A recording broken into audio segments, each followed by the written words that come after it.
Okay, so it's Facebook builds our audience.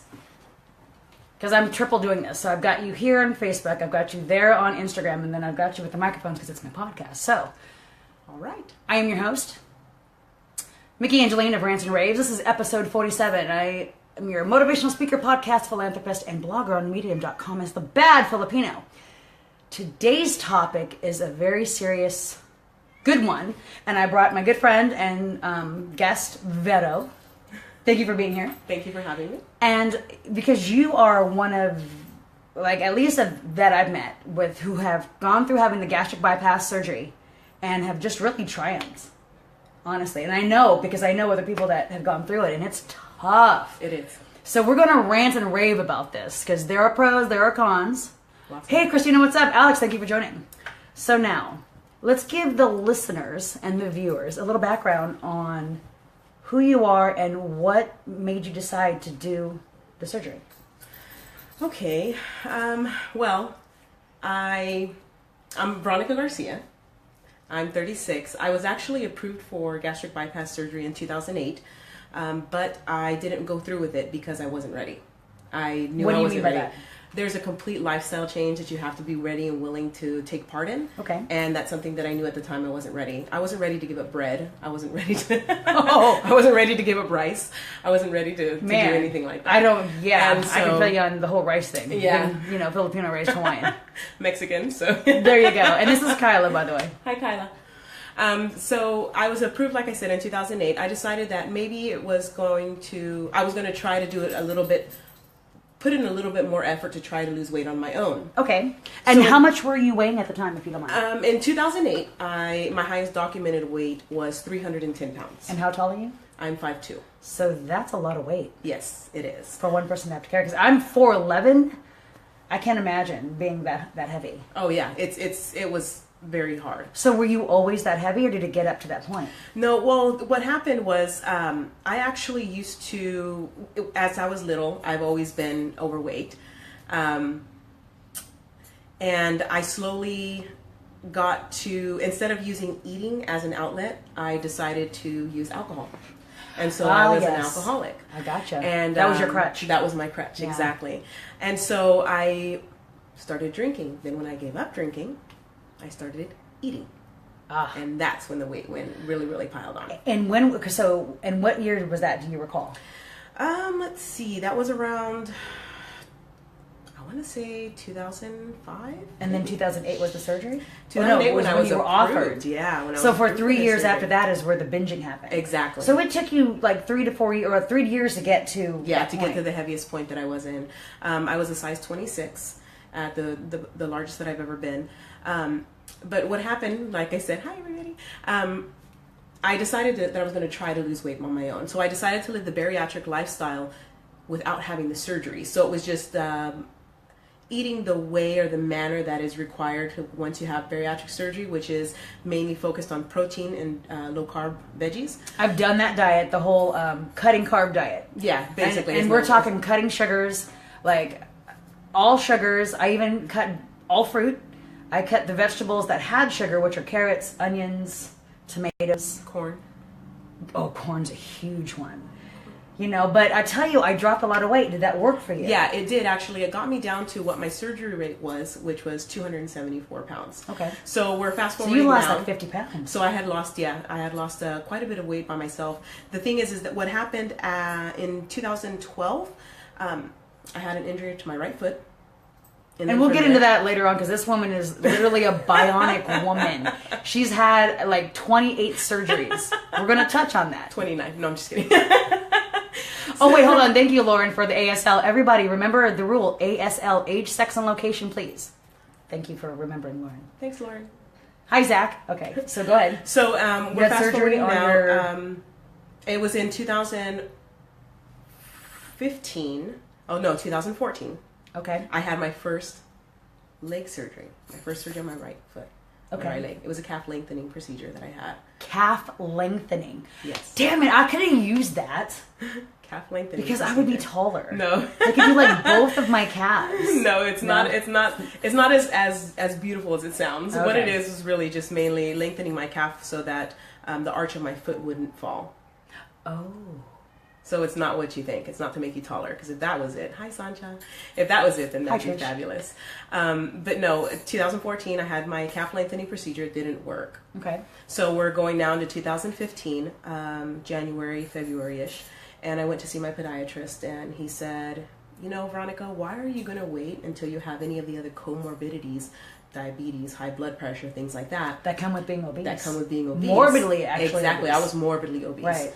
And, you know, explain to the listeners what that does. I mean, because it cuts off your circulation. Your heart has to work like 3+ times as much just to get blood circulating to your organs. Exactly. You shortness of breath all the time. Oh gosh, it was horrible. I remember I was in pain all the time, physical pain all the time. My body hurt because no matter how I laid, my arms would fall asleep or my legs would fall asleep or a portion of my body would be asleep. Circulation. Circulation. It was bad circulation. Hi Gwen, hi Cheryl. So it was just all around very uncomfortable.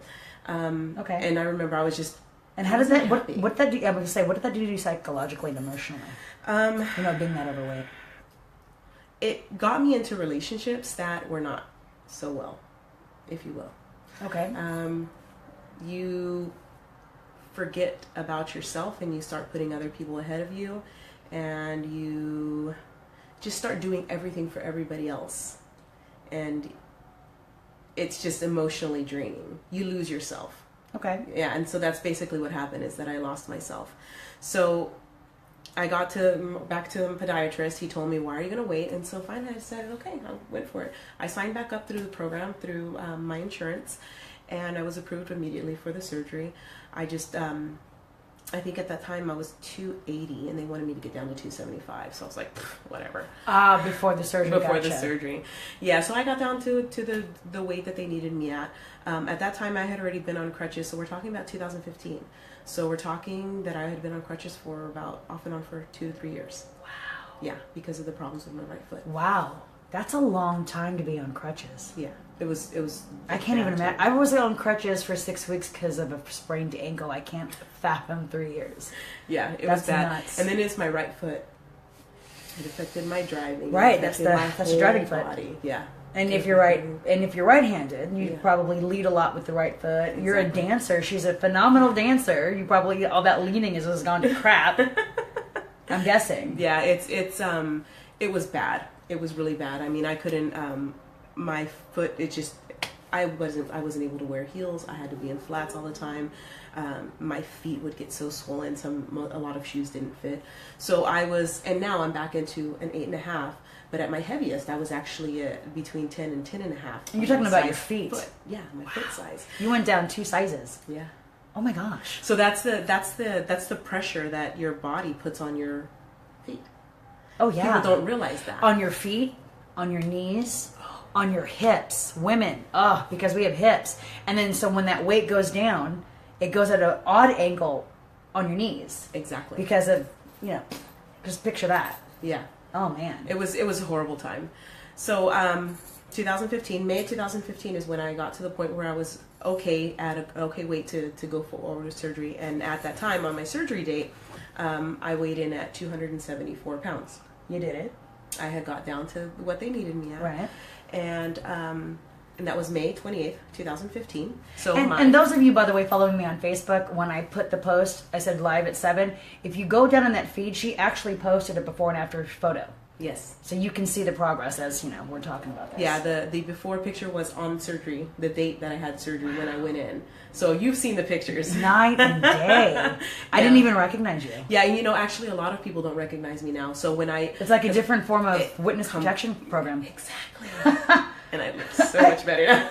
Not that you looked bad, you just looked different. No. Yeah. Like a different, totally different person. Everything was completely different. So if you guys are able to see the picture, you'll notice exactly what that's nuts. And yes, to answer your question, I did have Roux-en-Y gastric bypass surgery. Yes. Yes, we are discussing gastric bypass. So, hey, Christina, what's up? So May 2015 was when I had my surgery. And explain what surgery you had. So I had the Roux-en-Y surgery, which is basically where they take your stomach and they make it to the size of an egg. So my stomach is now the size of an egg, a hard-boiled egg, like about the size of an egg. So the portions you eat are just small. The portions I eat are really small. So compared to, because let's review that. So before the surgery, do you recall how many calories you ingested every day? Do you recall the size of the portions, like piling your plate? Do you recall that? Or is it hard we don't even want to talk about calories. Okay. But what I did used to eat, and this is kind of putting in perspective of how much I used to eat. Example, I would go to Chipotle and I'd have like one of their whole burritos and chips and guacamole and salsa and everything, and I'd still be hungry enough to have dessert after that. That's how much I used to eat. Those burritos at Chipotle are no joke. Yeah, they're huge. Because I have to eat half of the. I actually probably could eat less now, but at the time I would eat half at sitting and then half the next day. Yeah. But my stomach is shrunk, so I think it would even be a third. So my God, and you had room for dessert. Yes, I did. And I bet you piled everything on that burrito. Yes, I did. You're like, I need 2 tortillas. Exactly. What the fuck are you doing over there? I need 2. Extra rice, please. Extra rice. Extra beans. I'm Mexican. Extra beans. Keep going. Put it on there. Holy, yeah. Holy frijoles. So, holy frijoles, exactly. Okay. So another example is Chinese food or going out to a buffet. Mm-hmm. I would get up 3 or 4 times and actually eat food 3 or 4 times and still have room for dessert. And you probably were like looking forward to dessert every time. Exactly. I still do. That was horrible. That was like, I made it to dessert. I was able to eat. So then, okay, that gave an example. And Lauren just posted something really long, but it cut it off. But she's explaining, because Lauren, who's watching, also has had gastric bypass, and she's got the pros and cons herself going. And anyone else watching, because I know I'm recording this via podcast, so those listening to the podcast are like, what is she talking about? But those that are viewing this on Instagram and on Facebook, if you want to chime in and share your stories, please feel welcome to. If be brave about it. Feel welcome to. Yeah, absolutely. So now you're getting the surgery done, and it's the Y surgery, which makes your stomach as small as Yeah, that. the Ruin Y surgery, what it is essentially is first of all, it shrinks they cut your stomach to the size of an egg, and then they bypass your small intestine. It's usually about a meter that they bypass, and they connect the portion where they cut the bottom portion. They connect that to what's called an anastomosis in your new small pouch, is what we call it now. So my stomach now sits right in between here and my breastbone. So this is actually where my stomach is located. The stomach that I use, it's located right about here, right in between. Okay. And I also have my ruminant stomach. So technically I have 2 stomachs. So I'm a cow. Now it's have 4. Oh, okay. I'm half a cow. You're half a cow. So anyways, I have my pouch, which is what we so lovingly call it. My pouch is located here, and then my ruminant stomach is located a little bit below my left breast area. So what they do is they attach the intestine that is still attached to my old stomach is now attached further down into my intestine. Oh, wow. Okay. So that's where you get the Y from. Okay. Okay. Kind of like so the flux capacitor on Back to the Future. Okay. I just geeked out. Don't ask me why. You did this, and my mind went Back to the Future. Flux capacitor. Yes. Go ahead. I have no idea. I know. So what the Ruin Y does essentially is that it stops you from being able to eat so much because you have your pouch, and you'll feel full sooner. You feel full sooner. But what it also does is you have that malabsorption. So you have a meter of your small intestine that's been bypassed, and because it's been bypassed, your body picks up less calories, less fat. So that's where you get the malabsorption from, which it affects also, malabsorption also affects vitamin and minerals. So, now we're moving on to the because this is going to get good. Surgery. Stay with us. This is going to get good. Sandy, thank you for joining. Elena, thank you for joining. Yeah, so that's just the anatomy of it. And what I think a lot of people don't understand and they don't really grasp is what our new anatomies are like. They think it's just, you took the easy way out. Well, if you actually understood the way it works. Because this is not the easy way out. No. It's a whole onset of struggle and a new life. Exactly. Yeah. It's a complete lifestyle change. So you're going back to the anatomy of the surgery. The anastomosis that I have, that's the opening from my pouch into my small intestine, is permanently open. Okay. Ooh. So I drink water and it goes straight through. That's the Ruin Y surgery. It goes straight through. Hence the reason why, and this is again going into another thing, hence the reason why people who have had gastric bypass get drunk and have to be very, very, very careful about alcohol consumption. Here we go. So Okay. In a normal digestive tract, like say Myki here, like mine, she were to have a drink, it stays in her stomach and it stays there and it's able to move around until your stomach actually, the pylori valve at the bottom opens up and releases it into your body. Then that's when you start feeling the effects. For gastric bypass patients, the people who've had Roux-en-Y as my surgery, that opening is permanently there. So I drink something and it goes straight into my small intestine, which means it gets immediately picked up by my body, which means that I immediately get drunk. you're a cheap date. Exactly. Like she's one shot in and she's yours. It's over. Panties drop. Just kidding. 2 shots. What up? Dang. Yeah. So again, it's the whole anatomy of the surgery that a lot of people don't understand. So now, does it affect having stomach acids?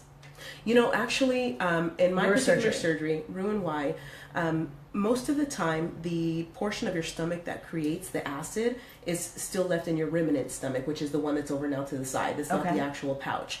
So technically, I don't have very many stomach acids, the production of stomach acid, which means that, now we're going back to the cons of surgery. Here we go. The rants. Yes, the rant part. Actually, we're still on the rant. We're still on the rants. Yeah, I know. We'll get to the raves in a second. We promise. We promise. So what it is you actually have to chew your food basically to baby food consistency. Because if I were, right now, I'm chewing gum. A lot of Roux-en-Y patients don't do it, and their doctors tell them not to, because if you swallow that gum, it will get stuck in your anastomosis, and then you'll need medical intervention for them to go down, take it out, and pull it out of your mouth, because it gets stuck. So the opening is the size of an M&M. So if I take a pill that's too big and it gets stuck, it's painful. Wow. So I was like, whoa. Yeah. My mind grape's blown. Yeah. That's nuts. So if I eat food and the food is not chewed enough, imagine little M&M size, right? So you're trying to push food through that little itty bitty hole. It's like, it's painful. So my brain's gonna go elsewhere. Sidebar. 1 in 1,000 complications. Sidebar. Back in the day, proper eating, proper meals required. Especially, I knew friends that went through private schools that taught them the utmost of mannerisms, and you literally, when you ate, you took your knife and fork and you picked it up and you sawed off a little piece. You put the knife down. You put the it's a little bitty piece of food in your mouth. Fork goes down and you have to chew, swallow. Then you go and you pick everything up and you go again. Mm-hmm. So it's almost like you would have to repeat to that. You do. Because that's the proper way really to digest your food, because then you get full sooner. Well, what it is now is because when we shovel, like fast food, the trick to dieting, I also know, and I know that's a bad word, the trick to a healthier lifestyle is choose foods that require utensils.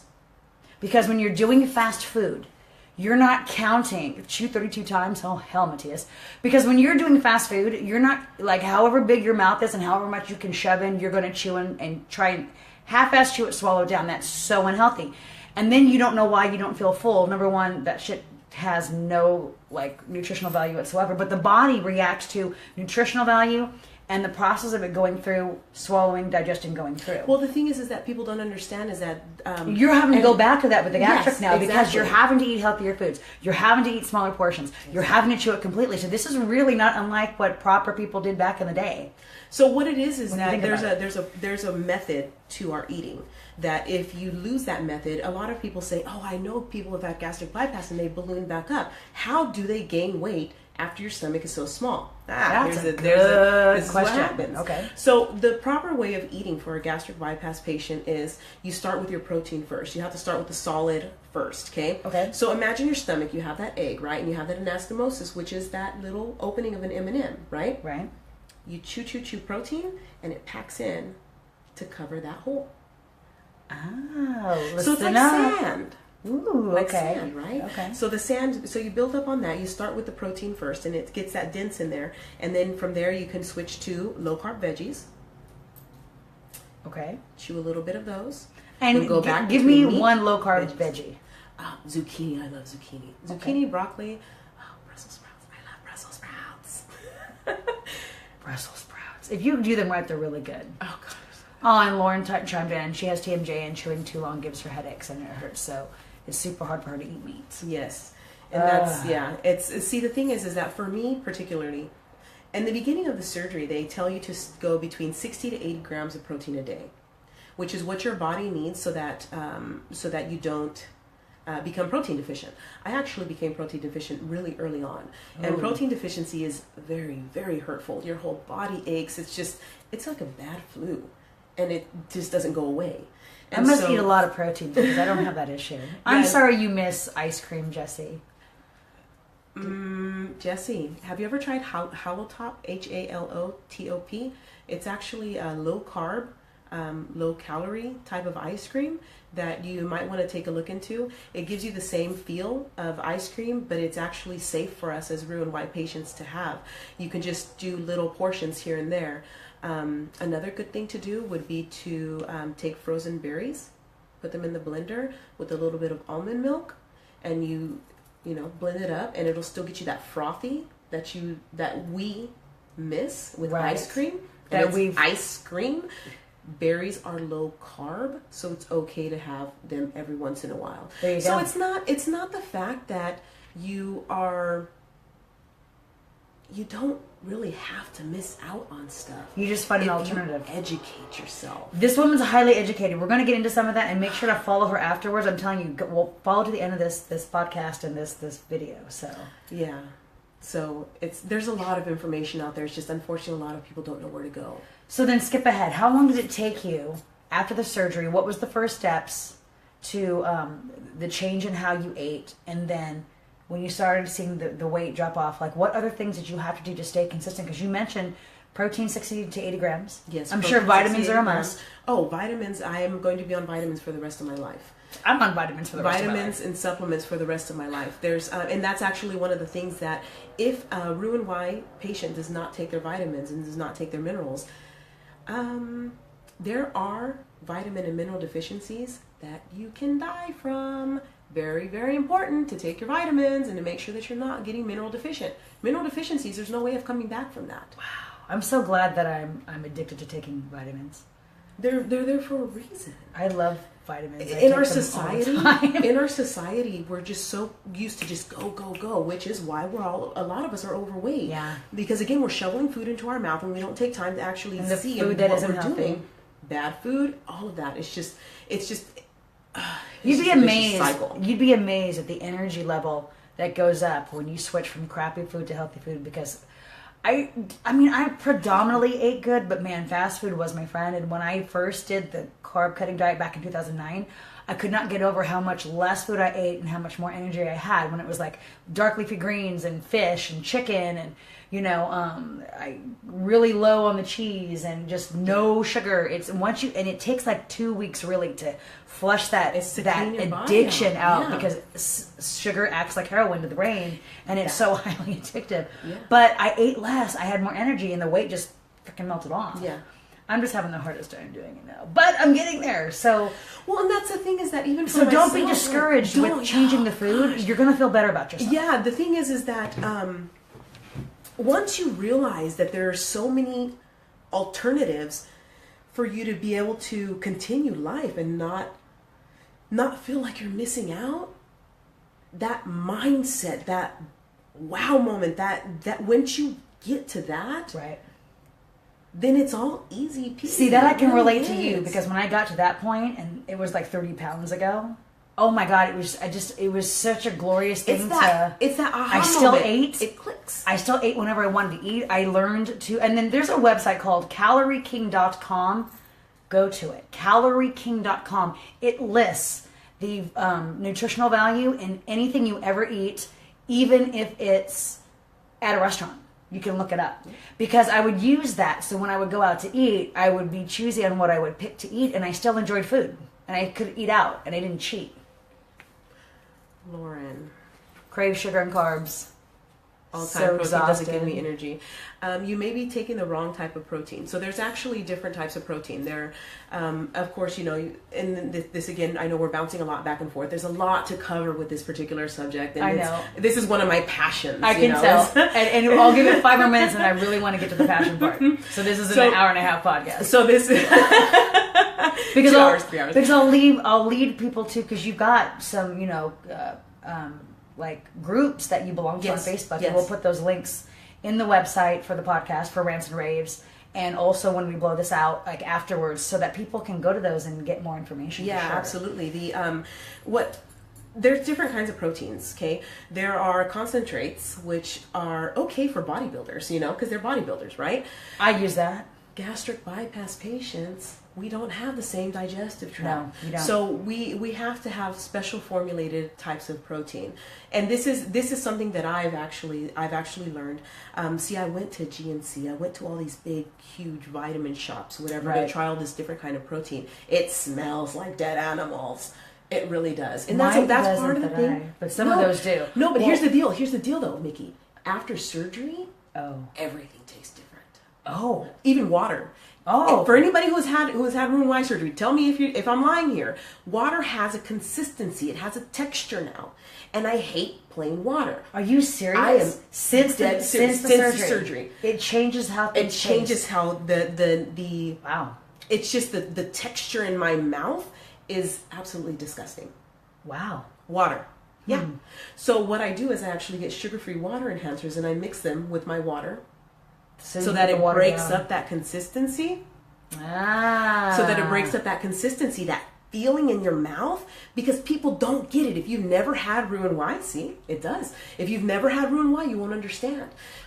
Our smells, our sense of smell, off the charts. It's like we have pregnant nose all the time. If you've ever been pregnant, okay, if you've ever been pregnant, and you know you smell everything. See, Lauren hates water too. See, a lot of us do.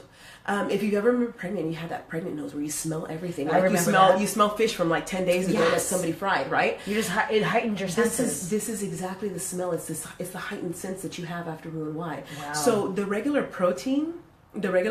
See, Emily loves water. See, everybody's different. Stuff tastes and smells differently too. Exactly. So Interesting. the regular protein. And thank that you got on at Facebook for GNC feedback. Yeah, thank you guys for helping me out here.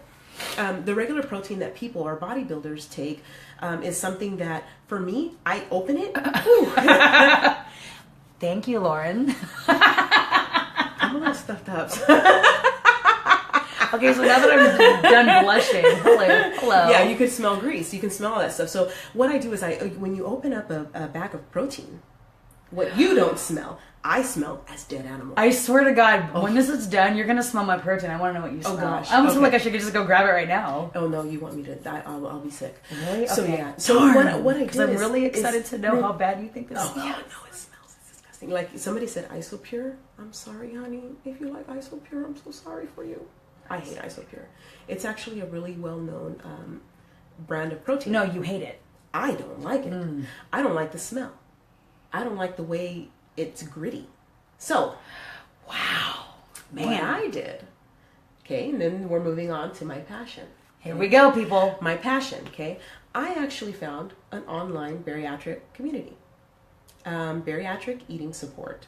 Okay, this company, it actually is a company. They create their own.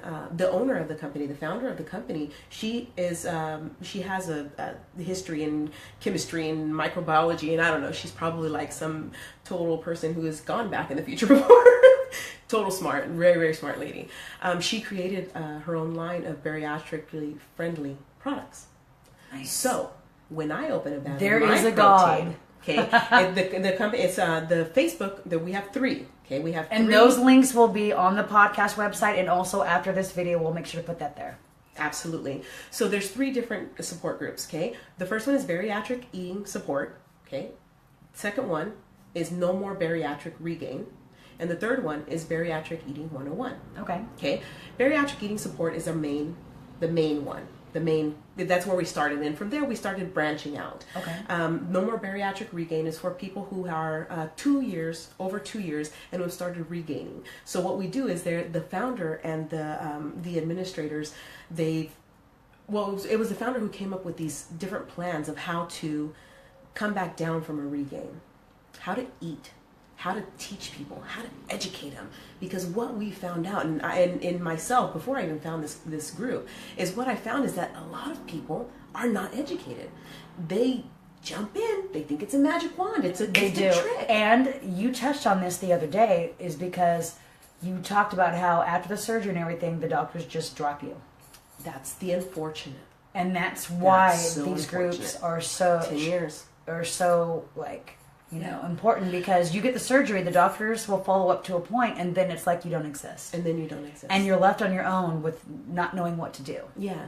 And so the thing is, the great thing about this company is, first of all, like they, like I was saying, the founder, she created her own line of protein. So it's protein, and what else is there? Like vitamins and protein? Protein, vitamins, snacks. And She just created chips. Protein chips.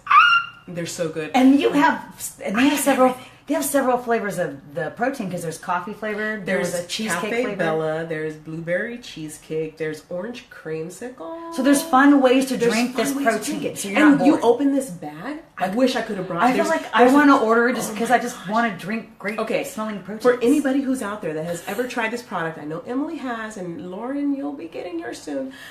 When you open these bags, okay, like there's a toasted coconut one that I had this morning. You open the bag, guess what it smells like? Toasted coconuts. Coconut. It's so good. Blueberry cheesecake. You open it. Blueberry cheesecake. Okay, this. It smells like exactly what it's supposed to, which makes you excited about eating again. And then you mix it with 4 ounces of liquid. So it's a small amount. People out there who have had Roux-en-Y surgery, people out there who have gastric bypass, the sleeve, the lap band, whatever it is, you'll understand when I say this. Okay, it's 4 ounces. 4 ounces. You drink it in 3 or 4 little sips. 4 ounces, and that's it. You get 20 grams of protein. That's amazing. Because that isn't regular protein. No. Regular protein is 8 ounces. Yes. Wow. Yeah. So, and these flavors are amazing. And it got me, that's one of the reasons that I became so involved in the support group. I can see why. And because eating also is psychological. That's what schnozberries taste like. Schnozberries. Eating is Emily's had the product before. Eating is Emily has had it. Lauren's about to. Yes. Eating is very psychological. It's a crutch. So when you get back to having this, don't feel down. It's like this is a whole new world in a positive manner. It's a mindset. And that's the thing, is that people don't understand. Yes, okay. I'll give you the fact that it's the easy way out, right? So people say it's the easy way out. Okay, here's the deal. It's really not. I've learned that through Lauren, that it's not the easy way out. It was easy for me to drop 100 pounds in my first year, right? After the surgery. It was easy. Here we go. But you know why? I wasn't driving the bus. That's my metabolism. That was my body doing it on its own. Okay. That was everything, because you go from eating 3,000 to 4,000 calories on a regular basis. Yeah, you do. To eating less than 1,000. Yeah. 3,000 to 4,000 a day to less than 1,000. If you're eating 3,000 to 4,000 calories and you drop to 1,000 calories a day, I can assure you that anybody out there will drop weight the same way. No, totally. Because it's numbers. It is numbers. It's a numbers game. If you've ever done like Jenny Craig and whatnot, it's numbers. Exactly. You know? So yeah. 50 calories equate a point in Weight Watchers. I learned that. See? So you could do point It's system all if you about knew numbers. that. So yes, I get it. Okay, for people out there who've never had surgery, they think it's the easy way out. Welcome to maintenance. People out there, welcome to maintenance. See, Lauren, hardest thing I've ever done. Okay? I had to learn how to eat again. I had to learn how to drink out of a straw again. Because when you drink out of a straw, you get in air. Air physically hurts. Shit. I didn't think of that. Wow. If I don't chew my food enough, guess what happens? I'm in pain. Yeah. Wow. If I eat something, people out there will know. See? Exactly. It's an entirely new life. Jesse lost 220 pounds. Congratulations, Jesse. Congratulations. I know that had to be hard work too. Yeah. And the thing is that, it's the easy way out, right? But here's the maintenance of it. If I eat sugar, I get physically sick. Case in point. Is it because the body isn't breaking it down? It's because, remember how I explained the anatomy of it? Right. How the everything just goes directly into my system. It Right. has no spot to bounce around in my stomach and get digested. Aha. It just hits my system. Okay. Right? Okay. This is something that happened to me, I want to say 2 months. Okay. 2 months into my surgery. We'll say 2 months. Okay. I decided to have some honeydew melon and almonds. Dumping syndrome. Yes, that's the proper term. Yes. Thank you, Jesse. Jesse, what happened? You want to know my first dumping syndrome? My first dumping episode was on honeydew melon. Wow. I fainted. And dumping is... I fainted. So, and dumping is the term for when the body like is in pain and shuts down from... Well, dumping can come in many different forms. Okay. It's headache, vomiting, nausea, diarrhea. It's all bad. Everything's coming out of every orifice of your body at this point. Wow. Because your body is trying to expel what is in there. And so the thing is, unfortunately, with Roux-en-Y, a lot of us can't throw up. So once you eat something, you're kind of stuck until it goes through your whole system. Because you can't throw up. Because you can't throw up. And why can't you throw up? Because see those muscles in your stomach that contract to pull that stomach up aren't there anymore. They're not there anymore. Having that Some artificial people, stomach. See, still gets it 10 years out. Wow. That's what I'm talking about, the maintenance of it. So yeah, absolutely. Okay, we took the easy way out. Explain that to Jesse there. Explain that to Lauren. Explain it to Jesse. Explain it to Emily. Explain it to Emily. Explain it to me. Wow. I fainted. That dumping, I actually passed out. And this might be getting a little into my hair. But we're going to do this because I want you guys to know exactly what comes with this, okay? I was on the toilet because of, again, everything's coming out of all these squares. I was hyperventilating. My arms kicked in. It went into a ball and I passed out. If somebody wasn't there in the bathroom with me at that time, I would have fallen and I would have cracked my head open. Oh my God. Dumping syndrome. Wow. From honeydew melon. From honeydew melon. And what is it about the honeydew melon? The sugar. Oh. The natural sugar. The natural sugar. So again, it's not... Simple sugar. Yeah. And it wasn't anything, it wasn't cake. It wasn't ice cream. It wasn't a candy bar. It was the natural sugar that came in a honeydew melon. So you can't eat that anymore? Now I can eat a couple pieces. But why would you? The memory, I'm sure. I bet that's quite the trigger. Looking at honeydew melon, you probably just like curl into a fetus, like ah. Yeah, it freaks me out. Wow. My eyes rolled back and everything. Like it was a scary, scary time. So how much weight total did you lose from doing the surgery? 160-ish. And how long did it take you to do that? I'm still losing right now. Right now because I've 2 years. Yeah, wow. It's coming up on 2 years. And you work out, don't you? I do. Is it hard? Because I know, like, there are some people where working out is really hard because they don't have the energy, but you're able to do it. I push myself, Myki. Yeah. When I decided... Because I see your snaps. You're freaking working out. Okay, we're going to go to the surgeries because you had your 28th surgery. 29th. On your foot. On my foot, yeah. And, like, only days later, this woman's on a treadmill. April 7th, I had the hardware removed from my foot. Yeah, so how many surgeries have you had? On my foot itself, I've had 3 surgeries. Okay. So I had the calf lengthening procedure in 2014. I had my gastric bypass May 2015. Okay. I had my complete foot reconstructive surgery with a correction, or they fixed the tendon in my foot, right foot as well, in November 2015. Okay. I had... And then complications from gastric bypass, I had to get my gallbladder removed. Oh, wow. And that was in February of this year. Wow. That's my gastric bypass surgery, remember? I was at Faces the next week. Oh my God. Dancing. Right before Emily and Yvette's wedding. Yes. When I met you. Mm-hmm. That's right. You had your gallbladder removed and then you're at the bar dancing. And then I was at the bar dancing. And then you're at the wedding dancing. And then I was at the wedding dancing, exactly. Because you were one of the witnesses. Yes.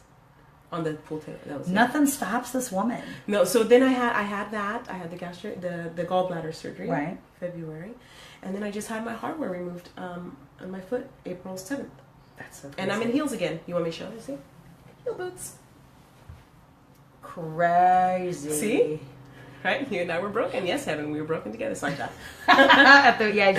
She had crutches. So, yeah. Wow. So the thing is that for me, it's a total. It's in my brain. Okay. So when I'm here and I'm telling everybody and I talk to people, in the groups that I belong to, I have people that PM me at all hours of the day and night, and I will wake up and I will answer everybody because I know where you guys are coming from. I know what it's like to not want to get up. I know what it's like to feel like a failure. I know what it's like to want a piece of goddamn toast. I know what it's like. I know what it's like to miss ice cream. I know what it's like to want a candy bar. I also know what it's like to eat a candy bar and get extremely sick after it. Would you recommend this surgery? Absolutely. Okay. Hands down. The thing is that it's about education. I screw up. I have screwed up. I've gained weight actually because of the issue with my foot and because there's a lot of things that have happened in the past year of my life. And I gained a little bit of weight because of that. We're talking about 10 pounds now, but I'm slowly getting it back off. So I'm going back and forth for that weight. But one thing I don't allow myself to get into is that spot again where I feel completely defeated, where I say, I screwed up today, so I'm going to throw the rest of my day away. That's like, yes, you do, Lauren. I hate chocolate. Do you know I have sugar-free chocolate? And it's good. Oh.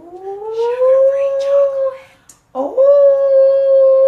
Sugar-free chocolate. Sugar-free chocolate, and it's actually really good. So, be easy on yourself, is what you're saying. Yeah, exactly. Forgive yourself. It's so okay. Here's the thing, okay? So what? You messed up. Yeah. Okay? So what? You messed up. So you messed up for lunch and you decided to, instead of having your protein and veggies, you decided to have a Snickers bar. Sorry, I say that laughing because I'm snickering. So what? Pun intended. Pun intended. So the thing is that stop being so mean to yourself. Dang. Seriously. And and that's just in life in general, because I've had to learn to do that. Because as a self-professed perfectionist who's working on being less perfectionist, I do that. It's all about being hard on yourself. And I'm like, stop beating yourself up. You can be your worst critic, but so don't be so what? hard. You decided to have a damn hamburger. Guess what? Get back on the horse. Guess what? Keep going. You decided to have 25 of her damn brownies at your party. So what? Because you know I must have consumed like 3,500 calories that day. That was 2 days ago. I've been shitting ever since. Do I regret it? Fuck no. Those are some of the best brownies ever. Because you know what? It's weight, and I can burn it off. For me, I don't know about y'all. Well, like for me, the thing is the for same me, thing. I know I can't. And I'm a huge advocate in our in the bariatric communities that I was telling you, the bariatrics eating support, No More Bariatric Regain, and Bariatric Eating 101. I'm a huge advocate in those three groups. I'm an administrator and I push and push and push the bariatric eating products because I live by those products, okay? However, I'm human. I understand myself. Not everybody's going to be this way. So what works for me may not work for somebody else. Correct. Right? Correct. So the gung-ho, let's do it. No bread, no cookies, no nothing, nothing ever again. Nothing ever again. That works. If you want it to. Yeah. It's all up to you. It's all up to here. It's all it is. It is. It's a mindset. It's a mindset. So for me, it's like, okay, I'm weighing. You know, instead of focusing on when you can't have, be grateful for what you can have. Exactly. Honestly, the other day, like I posted, what do bariatric patients eat? I had shrimp with Brussels sprouts. I'm so excited about things like that. You know, my taste changed. I love shrimp with Brussels sprouts. And you see, the thing is with that, and Lauren was just saying that she's gotten used to the pain that she feels, that she started eating more crappy. She figured it hurts anyways. Stop. But you know what? Good to know that you want to change that. It's just stop. Stop being so hard on yourself, guys. Seriously. As human beings, it's to err is human. Yes. We all know that. Yeah. And you're living proof that it works. But it also is, it's the... Shanice finally joined on, girl, and we're getting ready to wrap this up, but I'm glad you're here. She always misses it because she's 3 hours behind in Hawaii. What's up in Maui? So, I mean, because you're a prime example of dedication, devotion, discipline, huge. It's understanding. Education. What it is education, and I honestly... Forgiveness. You know... Stick-to-itiveness. Exactly. You know? I have the discipline to not eat anything bad. Do I have any pain? I have pain when I eat bad stuff. But like my fibromyalgia, I was diagnosed with fibromyalgia. I don't remember the last time I've had a flare-up of my fibromyalgia. And I think what it was is just the so much weight on my body was just, it's taxing. It is. And so me being able to now exercise, and yeah, I do. I run most of the time 4 to 6 miles a day.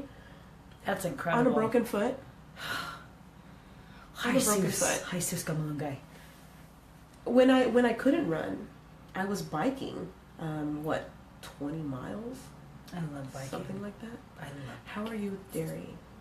Jesse wants to know how you are with dairy. I don't. I was lactose intolerant before the surgery. So after the surgery, honestly, I can have yogurt. I have Oikos 000 for anybody who wants to know about yogurt, because there is an actual numbers game with yogurt as well because of the carbs. So our life is low carb, right? So I can have yogurt and I can have cheese. I stay away from milk because it has too many carbs that don't fit in my day. So what I actually do is I drink toasted coconut almond milk. It's a Califia brand. I have to hunt and find it. I drink coconut milk in my protein. Coconut toasted almond milk. Yeah, that's crazy. Califia. I'm gonna have to look that up. Califia, Califia. I find it at Target, and when I go, I get about 4 or 5. You just stock up on it. Yeah, because I go and they run out. Well, side note on this, everybody is lactose intolerant. I don't know if you know this. Everybody, because humans are the only mammals that drink milk after we're weaned, and we're not even drinking human milk. But the difference on how we all react to it is what the difference. That's why you crap like you crap when you drink you drink milk or you eat anything dairy, is because the body is rejecting it. Some of us can handle it better, others cannot at all. I was lactose intolerant before my surgery. So just so you know, everybody's lactose intolerant. Give up the fucking milk. It was for the cows, and even the cows don't want it after age 2. If the cows aren't drinking it after age 2, what the fuck are you doing still drinking it? How about that for fucking not fucking like them apples? So toasted coconut almond milk. I'm all about that. It's actually really good. I'm gonna go buy 12 of those right now. It's, I'm gonna order them online at Target. I know, right? I believe it's 35, 40 carbs in 8 ounces, and then I only have 4 ounces. So then you're having 15 carbs. Yeah, that's amazing. Or calories. I think those are calories. I think carbs is like 2. Sorry, calories, yes. Because the ones I drink are usually like 45 calories, the ones that I grab. And the thing is that it's a numbers game, okay? So we're going back to the numbers game of the situation. I know that we have to wrap up, and I don't care. So anyways, it's a numbers game. So anyway, okay, the thing is that with gastric bypass, okay, focus on your protein. Yes. Lean proteins, okay? Focus on those. Low-carb veggies, zucchini, Brussels sprouts, broccoli. I even have carrots. It's okay. Yeah. They're good for you. They are good for you. Okay? But it's the manner of eating, and it's the education behind it. So is there life behind is there life after gastric bypass surgery? Absolutely. Absolutely. Look at this one. Absolutely. Okay? Educate yourself. Mm-hmm. There are places out there. We're in the age where information is so readily available. Don't expect it to come to you. No. You got to look for it. Go out there and look for it. And we're going to help you find it at least these 3 pages. Like I said, these. And what's the company? The company is called Bariatric Eating. Is the company. They actually have their own website, bariatriceating.com, where you can find all of their products on there. Which again are we have protein bars, which also have chocolate in them. And they just developed protein chips. They just developed protein chips. And we will put that link in there too. Protein chips. Sriracha Ranch. Sriracha Ranch protein chips, yo. Grilled cheese. What? Grilled cheese chips. French. You're just gonna love eating again. Maple French toast. You're just gonna love eating again. Yeah.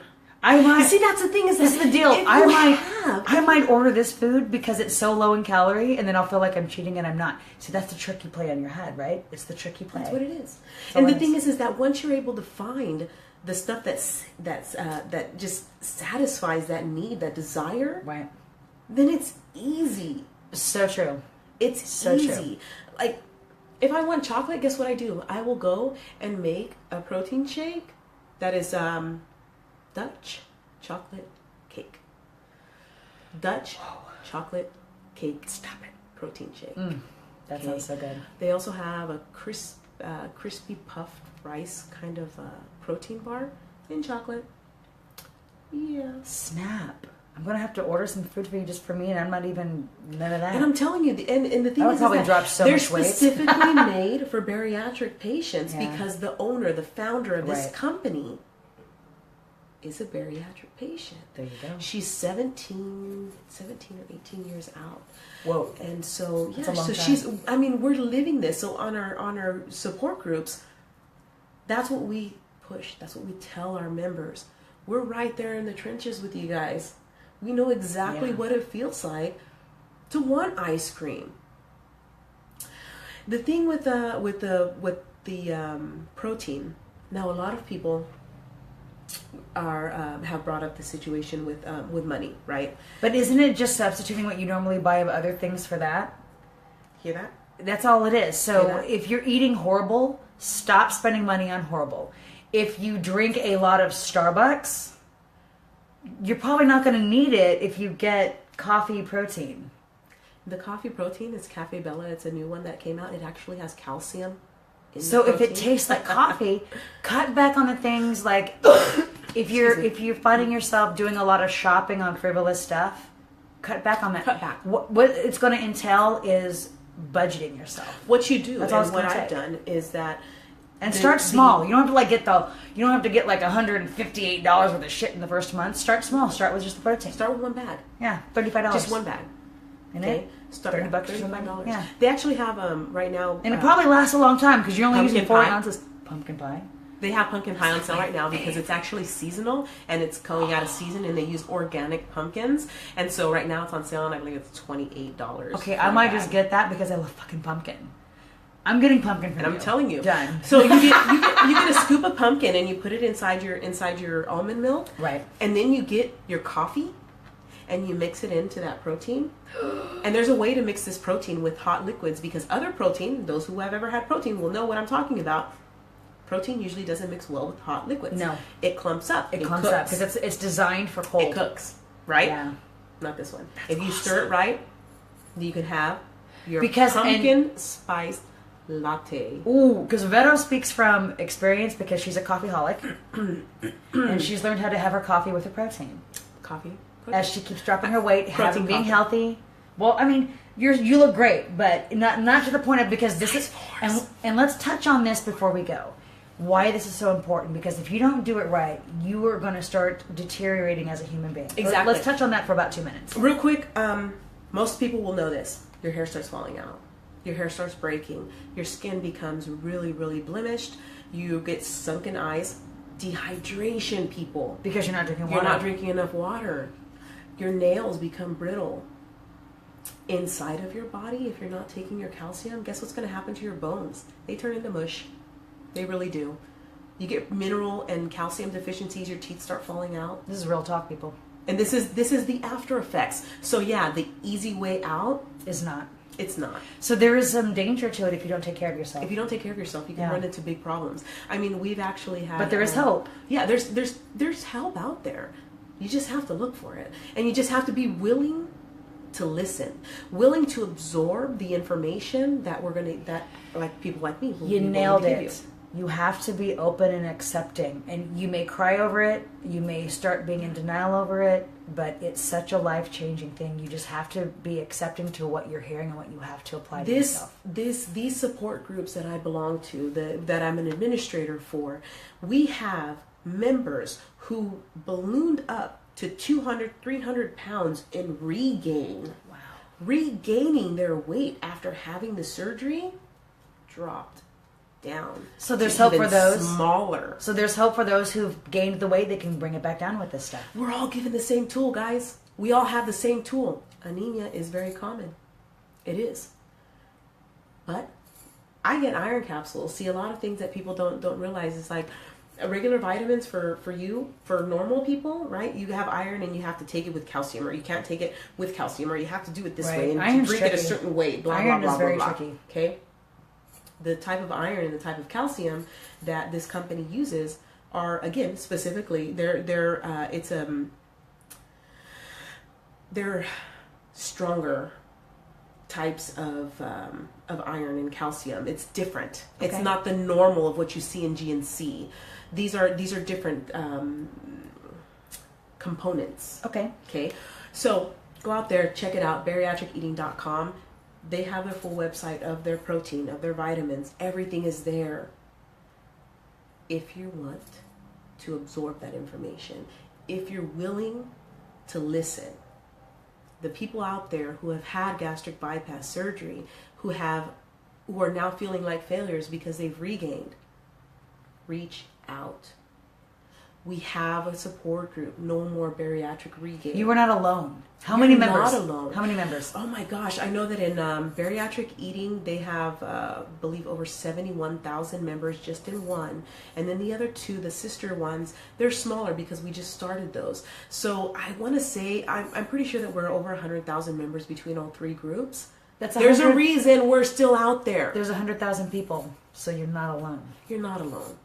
Oh my Reach God. out to me. Girl, I want to thank you so much for coming and being on the show here. Oh, this thank you was for a having very me. educational, again, I'll say it. The links for everything we're discussing will be on the podcast website, which is at the moment monoshow.com, because I'm getting, the show is Rantz and Raves, but I'm going through a change. It'll show up next month.